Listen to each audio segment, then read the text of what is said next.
People, deluded, I'm back again. You know what it is, Fridays equals Q&A days. In short, thank you for your questions, people, especially during this enforced break in football. You lot could have just left this, you lot could have simply not cared, but you've still come heavy with the questions, you've still turned out, and for that I'll always appreciate it, and I'll always be appreciative. Apologies, people, I'm getting a bit fat with no gym during the corona break, and this table is killing me.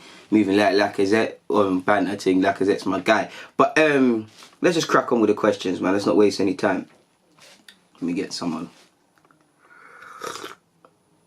That green tea, honey and ginger, and lemons and limes and all that, you know, all that good stuff. Should put red and F in it, but let's not look for an excuse to back out the race. Too early for that. But moving on, Saka's asked, with the Euros being cancelled, can you name a player that is in the twilight of their career who would have been their last Euros that you most feel sorry for? For me, it's Giroud. Now, to be honest, with the way Deschamps likes him, there's every chance to do Giroud because they still go next year, even if he shouldn't. I wouldn't necessarily say I feel sorry for Giroud. I don't really care, in a nice way, my guy. I would probably say Santi Cazorla because, I mean, there was an outside chance allegedly of him getting a call up for Spain. He's done very well to be able to walk again, let alone play football. So I'd say Santi would be the biggest one for me, my guy. It's completely different, but for me, I more look at the Mason Holgates, the Calvert-Lewins, and potentially even Danny Ings, and players that might not necessarily be on the verge of a call up from Southgate or better yet, because Calvert-Lewin deserves it. Not necessarily in his thinking with this season where you look at Calvert-Lewin, he's played out of his skin. He's undeniable. He would, if the Euro was still going, it'd be you can't deny him a spot. And if that, you know, he should feel hard done by, because again, the first and foremost for Calvert-Lewin is to do this every year and become a consistent striker for Everton. But the way he's playing, he doesn't live in a bubble. He must be looking around like, oh, Kane's injured. He's not really scoring like me. Okay, Tammy, Rashford, Kane, they all going. I can have a chance. And you know, everybody wanted to play for England when he was a young man and whatnot. So he's probably not been able to not think about it. So the challenge is to do it again. Can it happen for him again? Only he can prove. So I'd say I feel more sorry for the players that were in form that might not necessarily be getting called up. Faris has said, Deluded, I saw a tweet from Camavinga playing FIFA with his brothers. On the wall there's an Arsenal painting. Imagine if Arsenal can get him. Maybe he would pick Arsenal over any other club. Well, to be honest, I don't think a poster on his wall should make the difference. And if it did, I'd be happy as an Arsenal fan, but it's a concern. I'd all want him, but I'd want him to come, of course. I've made enough videos about Camavinga, but beyond obviously being a French player and our history with French players and him growing up in France, I can't really see how it's going to happen. I'd love it too, but it is what it is. George's opinion, another consistent one. Thank you for always supporting my team. You said you have to choose one. A Partey and Ceballos pivot or a Torreira and Aouar. I prefer the Torreira and Aouar, to be honest. I think it's got a bit more about them, man. Partey is sad on him, but I prefer that one, my dude. 9EG has said, respect as always, bro. Love the channel. If you could have one player in our current squad from any era, who would you pick? I would probably go for Vieira or Adams for heart and leadership. My guy, you've answered your question, my guy, man. You've answered it for me, man. Thank you very much for your praise and your support of my channel. But I would say, going on where you're going, Patrick Vieira, consistently say we miss a midfielder, and I believe Vieira would be that guy. He can carry a ball. He's got the leadership. He can defend. He's not a defensive mid, but he can defend and put a foot in where needed. He's obviously got height. You know, Vieira would have been perfect with the Vicks on his chest and things, man. People. You know what annoys me about Vieira? Yeah, not even Vieira. People forget how bloody good of a footballer he was. You know, people forget how much of a baller he was. The link-up play. You know, not too many goals, but when he did chop in, it was decent. People forget how good Patrick Vieira was. I don't need to tell you who Tony Adams is. If you're an Arsenal fan, you need to know him. Of course, similar to centre mid, I've said we need a defender. Tony Adams would be that. Common denominator between Vieira and Adams is they're both leaders and they both die and will kill each other and kill themselves to win.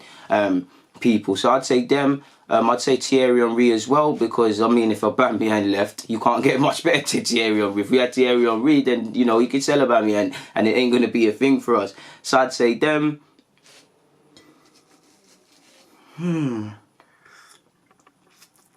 I might say Lauren as well, you know, for a different choice. I might say Lauren purely because I think there's big question marks over the right back spot. And I think someone like Lauren just does his job, reliable, consistent. And we need man that can do that. And everyone has to be a superstar. So they're the ones that are coming to mind really and truly, my dude. If it was just purely nostalgia, I wouldn't mind David Seaman. I mean, I had a primary school, I hated being in goal, but I would be in goal for 30 seconds just trying to, and with my long hair, trying to do up the ponytail thing. So yeah. Good question though, my guy. Good question, man. All the questions are good, man. We're on a good start today, man. Michael Smith, consistent viewer of this. I remember names, people. Hey DG, I hope you're doing well. Hope you're doing well as well, my guy. What are your thoughts on Saka playing as a right back / wing back when Tierney is fit to play? I mean, well, I've seen Saka play there for England and a couple times for Arsenal's youth, as well as at left back, but it's not him. It's just doing a job for the team because he can do it and he's a good team player. I'm more on him playing right wing than I am right wing back. If not, he should stay on the left hand side and contest for a left wing spot or a left wing back spot. I would like Tierney to be the first choice, potentially move Saka further up the field, which was done before. But this is what we need. We need good problems. Is it Saka? Is it Saka or Martinelli on the flanks? Is it Saka or Tierney? Is it even Kolasinac or Tierney? Is it, you know, we need these sort of things. I mean, you could even do a thing where you could actually have Saka, Tierney and Kolasinac in the same team. If you went similar to what United did, sure, at left back, I mean at centre half in the back three, you could put Tierney there, you could put Kolasinac there, you could fit Saka in further up the field. Again, I'm reaching a bit, but we need these good problems, or specifically Arteta needs these problems, people. Faris has said, with the recent interest in Emil Rockback, and before that there was another non-league striker that played for Spurs that Arsenal were linked with, do you think it's an important position to strengthen in our under-18s? Well, I think you've got young Kion Edwards coming through the academy, but we do probably need a bit more attacking reinforcements next season at that level. I would like to see a couple, just general, like I'd say we've got a lot of centre mids, but I think we need one really showman sort of winger in that side. So I'm all for it, whether we're sourcing players from Sweden, as you said, with Rogback, or we're looking at non-league and looking where players might have been cast off. There's actually another player, I believe, pardon me, you're thinking of Tiger Smalls, I believe. There's another player we've taken on trial or looking at, but I don't know, I can't remember the specifics or if there was any legs to it. But yeah, man, it's important to try and source the best players, and I think our under-18s after this season, which has been a tough one, we need to strengthen and support our first year scholars next season. The Charlie Paternos, the Mauro Banderas, the etc. There's bare names. Zach Awe, Zayn Monlouise, a player who I've got a lot of hope for. And I think, again, I don't want to, let's just let a man walk before he can run, but he could be that defensive prospect, genuine defensive prospect that comes from the academy into the first team if he keeps developing, if he keeps working, most importantly, if we're patient. Ex-Roma Gaming has said, do you think Arsenal is still considered a big club outside England and in general? Well, beyond the obvious fall from grace, well, I'd say yes. I mean, our stature is still there. It's still Arsenal. You know, we've fallen off as a team. We've still managed to get Aubameyang and players like that. So it's still a big club, but big club is subjective. We're a sleeping giant. We're not making any progress. We're not the place to really be if you're a player in your prime, really and truly. We don't play football to the level where, definitely since we moved to the Emirates, where we weren't necessarily winning trophies, we had football which was on par, if not better than Barcelona at a period, and was envy of the world. We're not really known for anything like that. So beyond the historical French ties, beyond the historical, you know, many things Arsenal have done in terms of winning trophies before this period of making this vid, I don't know what more to say to you, my guy. Diabolical has asked, my G, what are you doing to pass the time now that there's no football to watch? Trying to learn new skills, reviewing my progress in my personal professional life, watching a lot about recessions and current affairs, because I like to do that stuff and that's a passion of mine. Seeing how I can take advantage potentially in my own little way of things. Really taking time to relax, like still looking at football, still catching up on football games, still trying to perfect myself, but really just breathing, really taking time to breathe, because there's no under 18s today, 23s today, first team today, preview needed out now, podcast here. It still has to be there. I'm still bringing out content, but a chance to breathe and reflect. I'm still working from home as well. So I'd say that really, but beyond that, just like everyone, just maintain and take every day as it comes. It's G Meda said, what's your thoughts on Holding's future at Arsenal? I still think he's got a future, my dude, but it's in the balance because you look at the centre. I'm calling for another centre half, as I keep saying. There's many centre halves on our books, and when you look at their individual futures, there's a lot of uncertainty, Holding included.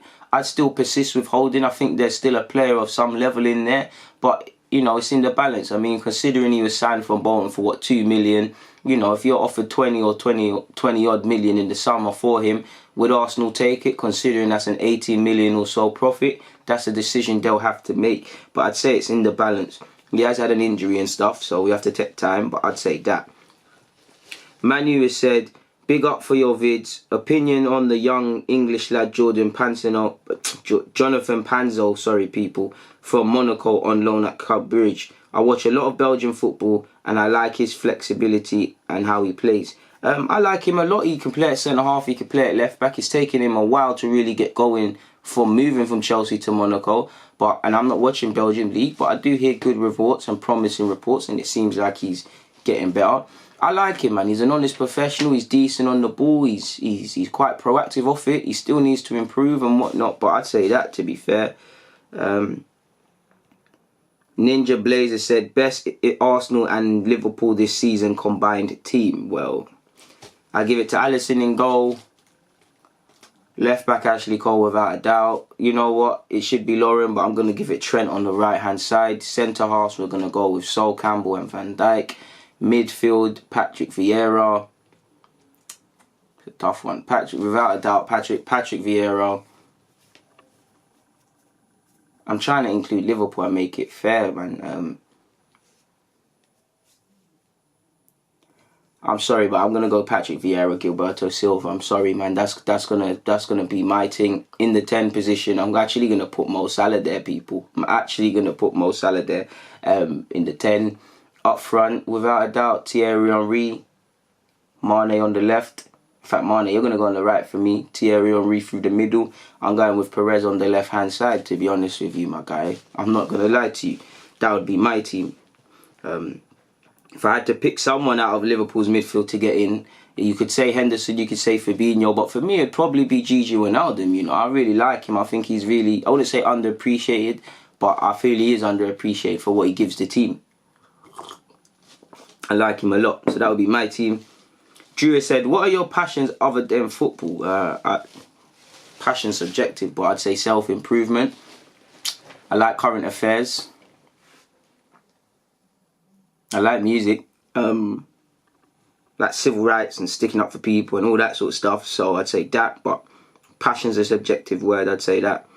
Marble Halls has said, Deluded, how are most of your brethrens Arsenal or Spurs? Not sure what you mean by that, but we live in North London. It's going to be Arsenal or Spurs. I mean, I've got Arsenal, Spurs, it seems to be either or. You've got the Uniteds thrown in there. I've even got a Don who supports Newcastle, and we make sure he's reminded of that every day. And a Norwich fan, but I don't know, man. It's typical. I mean, many people my age, Thierry Henry in it, so it's an Arsenal thing. Or if you're Spurs, can't imagine what player you was watching. I mean, man, them weren't looking at Jermaine Defoe saying, I want to grow up and be him or Robbie Keane. No disrespect to Defoe because he's a hitter for a Spurs perspective. But if that's what they was doing, that's what they was doing. But I don't know. That's just how the cookie is crumbled. Antonio Banky said, how good are you in FM? Well, I've won a couple of Champions Leagues and leagues. Right now, I'm actually struggling. I believe I've moved up to 10th. We're on 7 points or so, where it's a tough season and we're firmly already, for me, I'm focusing on Champions League qualification. The Mustasa said, what's your favourite podcast? My own, I don't really listen to any other podcasts. I really should for research and stuff, but I wouldn't say I have a real favourite. I'd say Chucky Online, he does good ones on YouTube and that. But apart from that, there's not really any really. So it'd be that. Mr. J85 has said, who out of the first team squad would you keep for the rebuild? Well, players that, if it was up to me, wouldn't leave under any circumstances, I'm going to list them. And if you're not really them, I won't really bat an eyelid if you leave. I think Leno. I think Tierney without his injury, but I'm going to exclude Tierney. I'm going to just say Leno, Aubameyang with, thought to his contract, Saka, Martinelli, really and truly. They'd be the four for me that are my mains. If I had to list everyone, like I said, Martinelli, Saka, Aubameyang, Leno, Torreira. I'm a big fan of Torreira. Tierney picks himself. Centre halves, I guess you can move with Luis for a year or two, but we need to sort that out. Obviously, I would give Holding a chance, but again, if the offers are there, the Salibas and players like that, it goes without saying.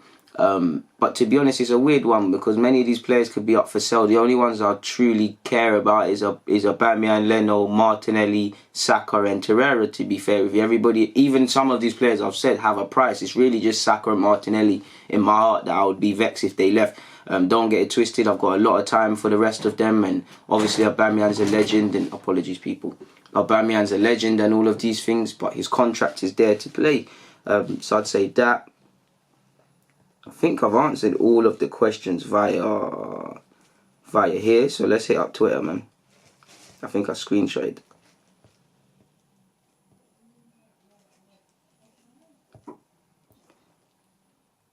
It's cut out your username, my guy. Oh, no, Pogs, it said Greenwood or Martinelli. I'm going to go with Martinelli, of course. Thomas said, hope you're in good health, DG. You the same, my guy. I've seen enough times you got difficult questions to deal with, even though I'm partly to blame for that. So how about one that should be easy enough? What would your shirt number be? 13. It's the day I was born. I've always liked 13. I'm a weird guy. I've always loved when my birthday's on Friday the 13th. So I always like that scary stuff. And, you know, I like the number 13, man. It really annoys me when I see goalkeepers wearing it. Like I saw Spino was wearing it here, disrespecting the team. If anyone laughs at the number, I remember Ballack was wearing that. But I'd say 13. If it can't be 13, then I'm a weird one. I don't really care if it's not number 13. I don't really like the number 12. I'm a right back, so I'll accept number 2. I mean, you can give me number 8 for no reason. I'm not gonna be no goal scoring midfielder, but if I could wear number 8, I feel like somebody, then why not? So I'd say that. Timbo has said, why would you let Norwich do you like that? He's obviously speaking in relation to my video when I was rattled after losing on Football Manager to Norwich after they came from behind. Eddie Nketiah scored the first goal, and then they've scored 3 goals after that. It was a madness. All I can say is, my guy, when your team's in bad form, you can't explain stuff. So it falls on the manager. Don't blame the players, blame me, even though it's not the manager's fault. I am a king at this. But I'd say that. Emmanuel said, non-football related, what were your favourite songs growing up? It's a tough one, man, because I loved 50 Cent, loved all that typical stuff, but I'd probably say Luther Vandross, Bob Marley. You know, there's too many to say here and list, and I don't think you're Caribbean, but no disrespect, but I'd say songs, and I know my Caribbean folks of all ages watching this, songs that you typically play on a Sunday when you're cleaning and cooking. These songs there would be the ones, man. The songs you hear when you go to a family function, these would be the ones I hear, but purely were my favourites. Purely because there's too many good attached memories. I remember coming home, you know, muddy and whatever, smelling my mum's food, music playing, go take a shower, Sunday dinner's there. You know, it's good memories, man. So I'd say that sort of stuff, my guy. And I was a big R&B fan, man. I remember the days actually sitting and watching MTV, actually wanting to see the music vids. One song, Nelly Tip Drill. Go and research that. The real ones know. If you know, you know. I'm not going to expand on that. But that video, it's a mad thing. Mad thing. Absolute mad thing. Must be in your face. I need a tip drill. I need a tip drill. Oh, it's a banger, man. It's a banger. It's a banger. It's a banger. Check that one. But moving on, Micah said, should we bring Santi back? I would say no, because right now, in the summer, it looked like a good decision to move him on. Right now, it doesn't, because he's fit, he's playing, you know, his role, we're missing it in the team. So, you know what, he could come back, but I don't think it'd be the right decision, really and truly, beyond my love for Santi. From a sporting wise, you can't deny his form, but I just don't think it would make sense, really and truly. Welcome to come back as a coach, welcome to come back and do his farewells and whatnot, but it just wouldn't make sense unless it's just going to be a body in the change rooms. And you know what, if he can prove his fitness for another season, then yeah, that's what it's about. But I'm weary of these players we've got on our books that are approaching the end of their careers, or if not necessarily because of age, they're a few years away from that, and we're unable to move players on. So I think that is that. I don't think I've missed out anybody's questions, you know. If I have, I really apologise. It's not been my intention, but I think I've actually cracked on with you lot's questions, people. On that note, people, DG, I'm out. Thank you for watching and rocking.